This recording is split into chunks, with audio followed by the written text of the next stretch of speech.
ఒక శాపం 4 మహాయుద్ధాలు వైకుంఠం నుంచి భూమి వరకు జరిగిన దివ్య కథ. ఈ విశ్వంలో పుట్టిన క్షణం నుంచే లోకాన్ని వదిలేసిన మహర్షులున్నారు. వాళ్లే సనక, సనందన, సనాతన, సనత్కుమారులు. వాళ్ల జ్ఞానం అనంతం. ఒక్క కోరిక మాత్రమే, పరమసత్యం తెలుసుకోవాలి. అలా లోకాలు దాటి జ్ఞానయాత్ర చేస్తూ చివరకు వాళ్లు చేరుకున్నారు వైకుంఠం. వైకుంఠం ద్వారం వద్ద విష్ణువుకు అత్యంత విశ్వాసపాత్రులైన 2 సేవకులు, జయ, విజయ.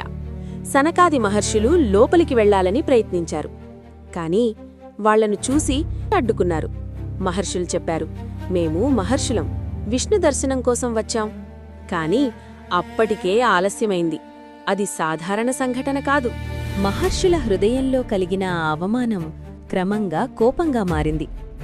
ఆ కోపం శాపంగా వెలువడింది. మీరు భూమిపై జన్మించి రాక్షసులుగా జీవించాలి అని వారు శపించారు. అది వినగానే జయ, విజయ గుండెల్లో భయం అలుముకుంది. తమ తప్పు ఎంత పెద్దదో వాళ్లు అర్థం చేసుకున్నారు.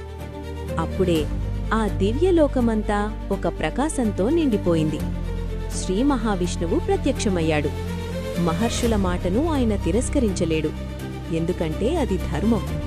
కాని తన భక్తులను విడిచిపెట్టలేడు కూడా. అందుకే ఆయన ఒక మార్గాన్ని చూపించాడు.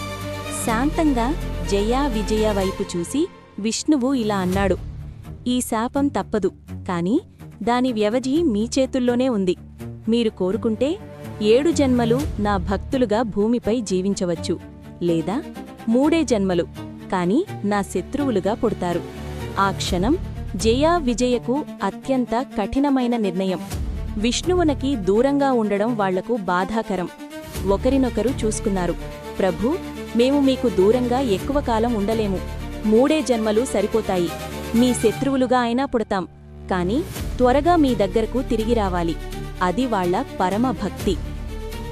మొదటి జన్మలో వాళ్లు హిరణ్యాక్షుడు, హిరణ్యకశపుడుగా పుట్టారు. వారి అహంకారం లోక సమతుల్యతను కదిలించింది. అప్పుడు విష్ణువు వరాహావతారం తీసుకుని భూమిని రక్షించాడు. నరసింహావతారంగా అధర్మాన్ని అణచి ధర్మాన్ని నిలబెట్టాడు. 2వ జన్మలో వాళ్లు రావణుడు, కుంభకర్ణుడుగా పుట్టారు. అసాధారణ శక్తి, కాని దారి తప్పిన అహంకారం. ఆ అహంకారాన్ని అణచడానికి శ్రీరాముడు అవతరించాడు. రామాయణం అనే మహాగాథ ఈ సంఘటన వల్లే ప్రపంచానికి తెలిసింది. చివరి జన్మలో వాళ్లు శిశుపాలుడు, దంతవక్రుడుగా పుట్టారు. మళ్లీ దేవునికే విరుద్ధంగా నిలబడ్డారు. అప్పుడు శ్రీకృష్ణుడు తన దివ్యలీలతో వారి అహంకారానికి ముగింపిచ్చాడు.